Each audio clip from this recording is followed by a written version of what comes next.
The church doors slammed shut behind Myri as her father's voice echoed in the empty parking lot. "You're no daughter of mine if you choose this path." She stood there, rain soaking her through, the rejection hitting harder than any storm. But that night, in a dingy motel room on the outskirts of Chicago, she made a call that would shatter her old life and forge a new one. She dialed Jamie, the woman she'd hidden for years, and whispered, "I'm done pretending. Let's build something real." Myri Rivera had grown up in a tight-knit Catholic family in suburban Illinois, where Sundays meant Mass and family dinners meant interrogations about boyfriends. At 28, she was the golden child. A successful marketing executive at a downtown firm, engaged to a nice guy named Mark from her parish. But the engagement ring felt like a shackle, and her secret dates with Jamie, a freelance photographer she'd met at a gallery opening, were the only time she felt alive. Jamie, with her sharp wit and unapologetic spirit, made Myri question everything. The confrontation came during a family barbecue. Myri had planned to ease into it, but her mother found a text on her phone. A loving message from Jamie. Chaos erupted. Her father, a devout deacon, quoted Bible verses about sin. Her mother wept, clutching her rosary, begging Myri to pray it away. Siblings sided with parents, whispering about therapy or exorcism. Mark, humiliated, stormed out. By evening, Myri was packing her bags, her father's ultimatum ringing. Leave or repent. Driving away, Myri's mind raced with inner turmoil. Was she selfish for choosing love over family? The societal weight pressed down America in the mid-2020s, progressive on paper but conservative in pockets like hers. She pulled over at a rest stop, sobbing, questioning if her identity was worth the isolation. But Jamie's voice on the phone grounded her. "Come to me in New York.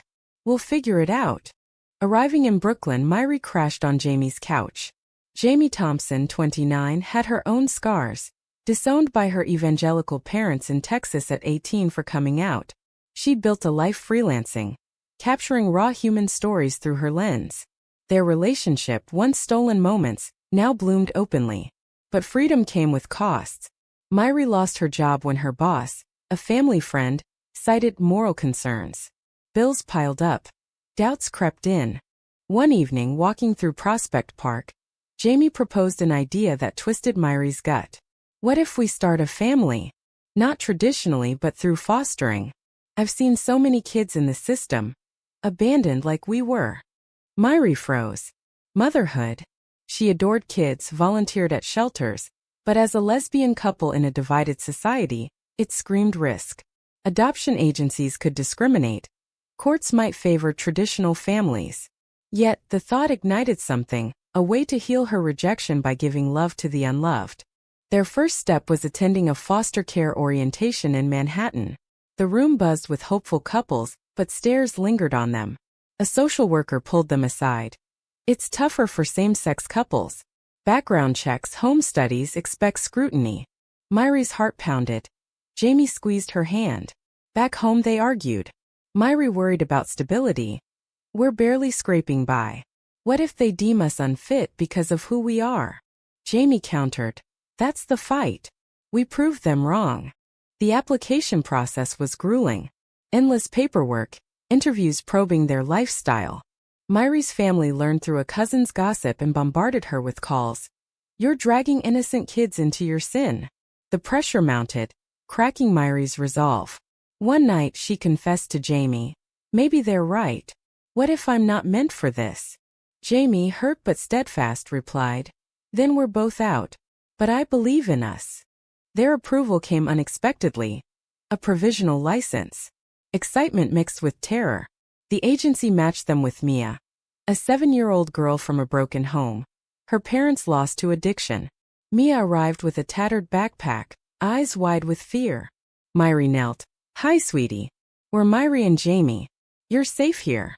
Mia's small hand in hers felt like redemption. But reality hit fast. Mia had nightmares, lashing out. Myri quit freelancing gigs to focus, sacrificing income. Jamie's photo shoots dwindled as she balanced parenting. Neighbors whispered. A PTA mom at Mia's school questioned their influence. Myri's inner conflict raged. Was this selfless or reckless? The first court hearing loomed. where a judge could revoke placement based on best interest. Mia's first month tested every limit. She refused food, hid under beds, and screamed at shadows.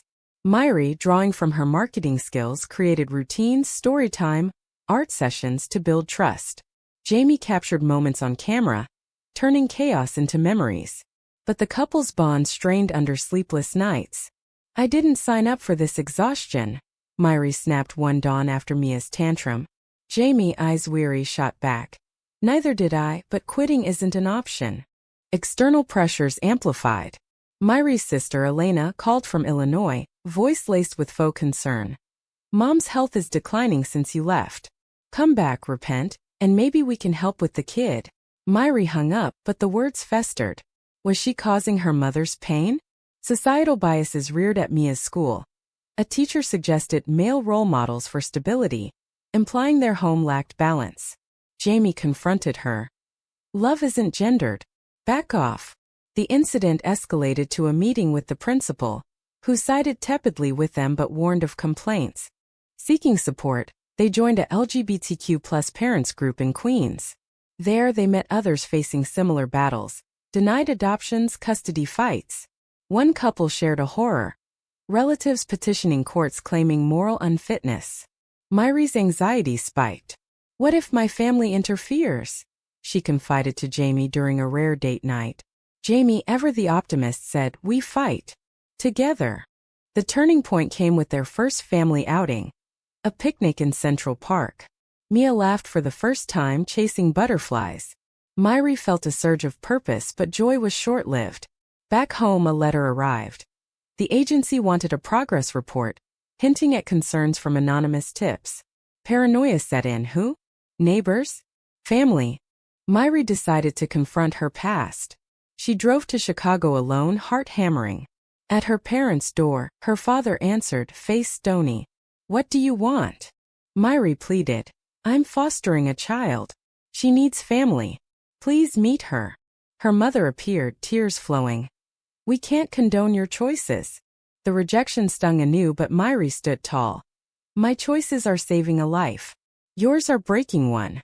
She left, resolve hardened, but the drive back was a blur of tears. Meanwhile, Jamie faced her own demons. A big photography gig in LA tempted her. Steady pay but months away. "We need the money," she argued. Myri exploded.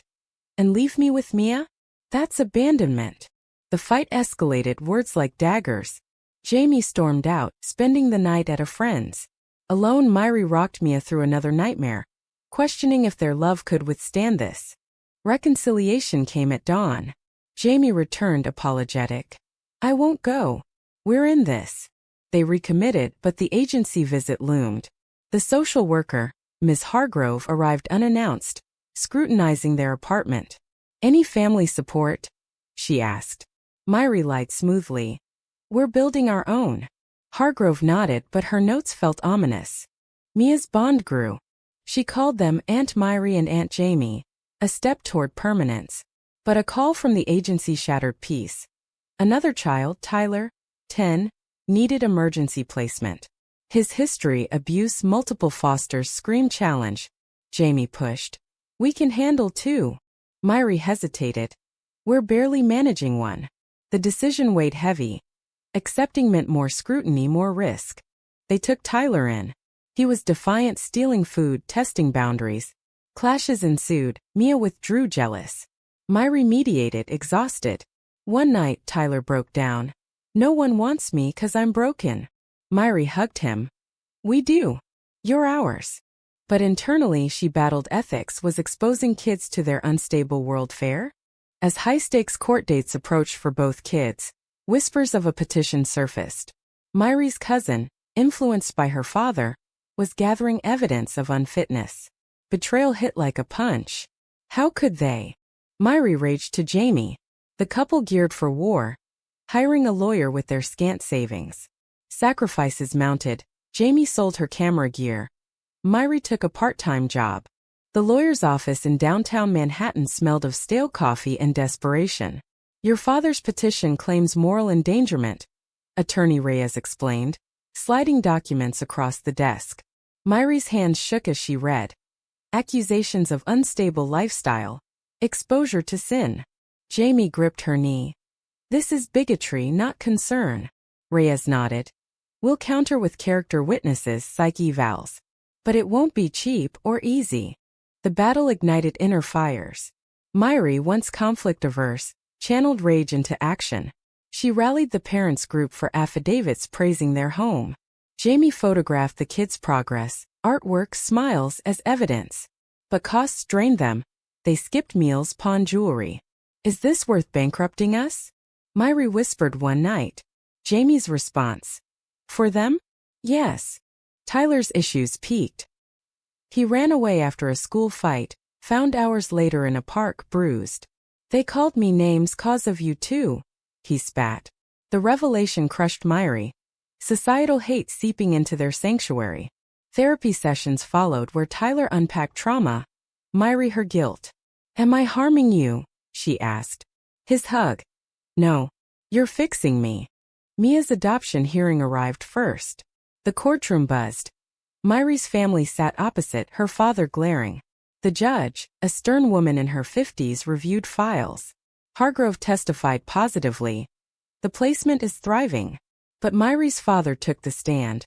My daughter chose a path against God. Those children deserve better. Cross-examination by Reyes exposed bias. So your faith trumps their stability?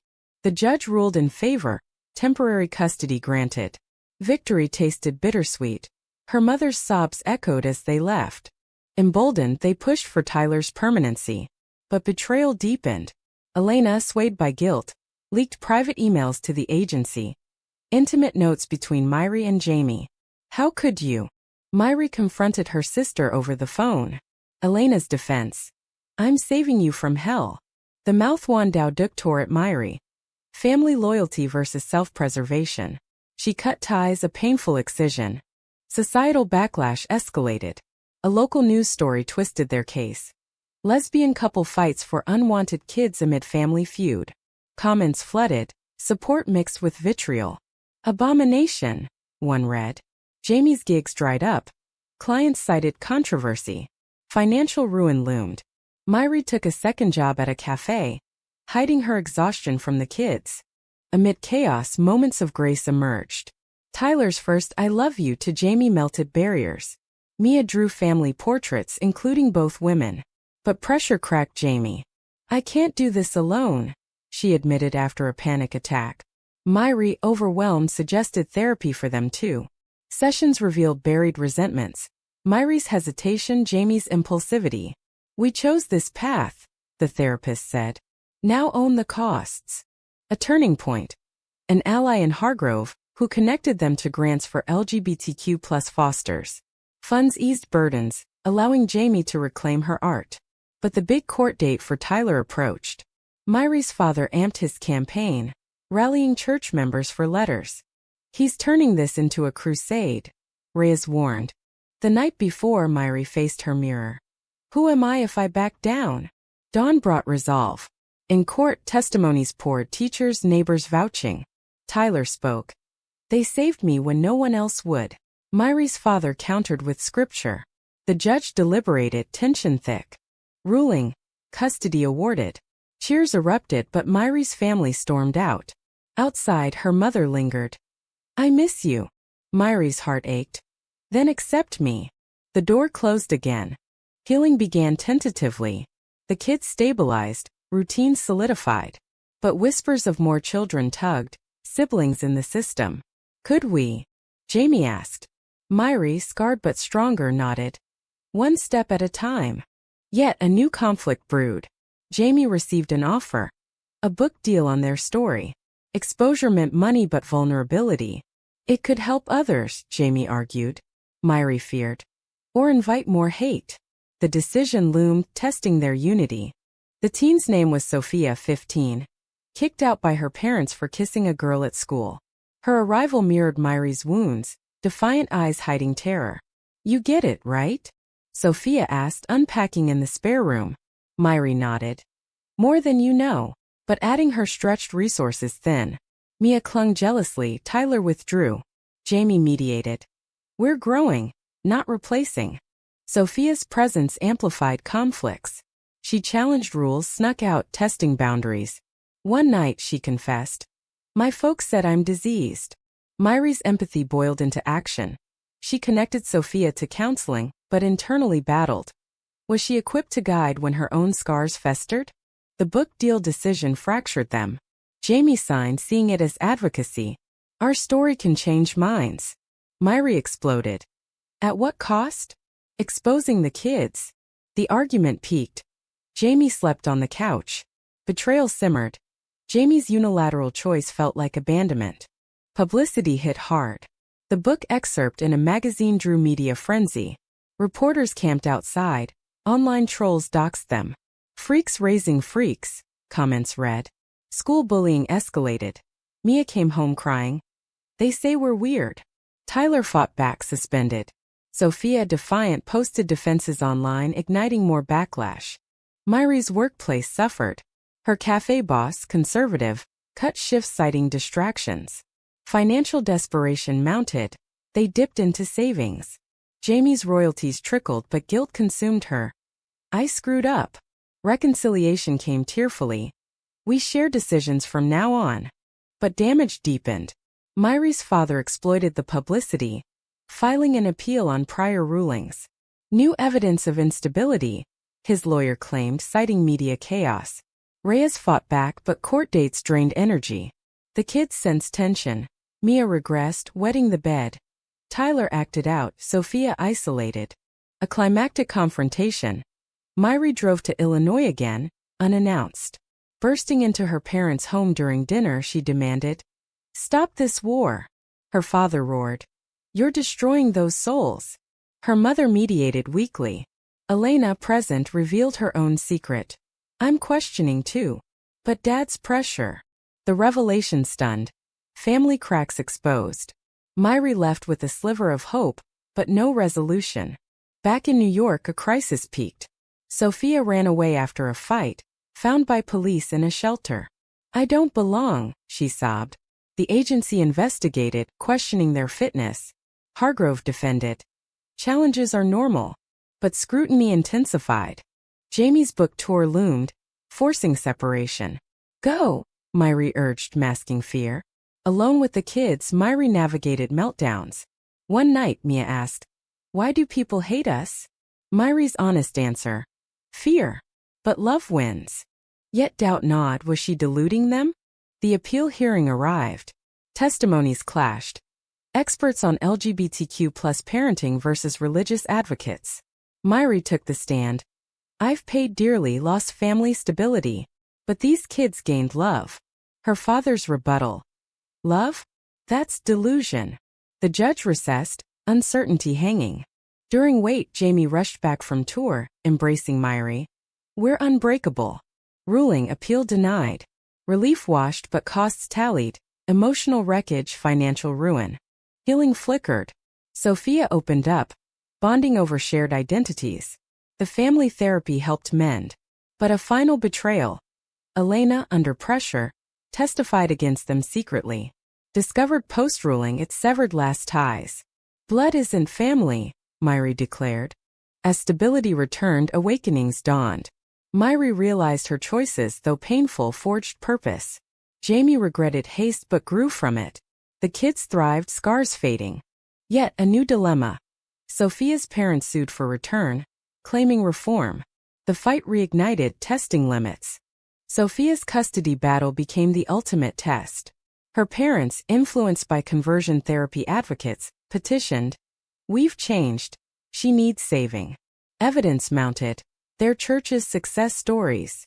Reyes countered, "Coercion, not change." Myri and Jamie testified, bearing souls. "We provide acceptance they denied." The courtroom drama unfolded over weeks. Sophia, voice trembling, spoke. "Here I'm me. There I'd hide." Cross-examination brutalized her. Lawyers probing influences. Myri's protective rage flared, but she restrained, knowing outbursts could doom them. Amid trial, personal tolls escalated. Jamie's health faltered. Stress-induced migraines. Myri juggled work, kids, court. Mia and Tyler attended sessions, their testimonies poignant. There are moms. But societal winds shifted. A conservative wave in news amplifying opponents. A pivotal moment. Myri's mother appeared unexpectedly, testifying for them. I've seen the love. I was wrong. The betrayal reversed. Her defiance against her husband cracked his resolve. He didn't recant, but doubt showed. The judge ruled. Custody to Myri and Jamie. Sophia stayed. Victory's price. Myri's father disowned her mother too. Family shattered completely. Elena Torn reached out tentatively. Maybe someday. Myri hardened, focus forward. Rebuilding commenced. They moved to a quieter suburb in New Jersey for space. Jamie quit touring, co-authoring with Myri on advocacy pieces. The kids flourished. Sophia excelled in school, out and proud. Tyler mentored peers. Mia dreamed big. But reflections haunted. Myri pondered, mouth wan. Had her defiance healed or harmed? Jamie questioned impulses. Did I push too far? Awakenings bloomed. They founded a support network for LGBTQ+ fosters, turning pain into purpose. Years blurred. The family solidified. Adoptions finalized, names changed. Yet scars lingered, holidays alone, whispers at events. Myri's career rebounded in inclusive marketing. Jamie's art celebrated diversity. In quiet moments they acknowledged costs. Lost kinships, weathered spirits. But gains outweighed, lives transformed, love multiplied. As the story closed, Myri sat with Jamie on their porch watching the kids play. Was it all worth it? She mused. Was choosing authenticity over conformity the right path, even if it meant eternal battles?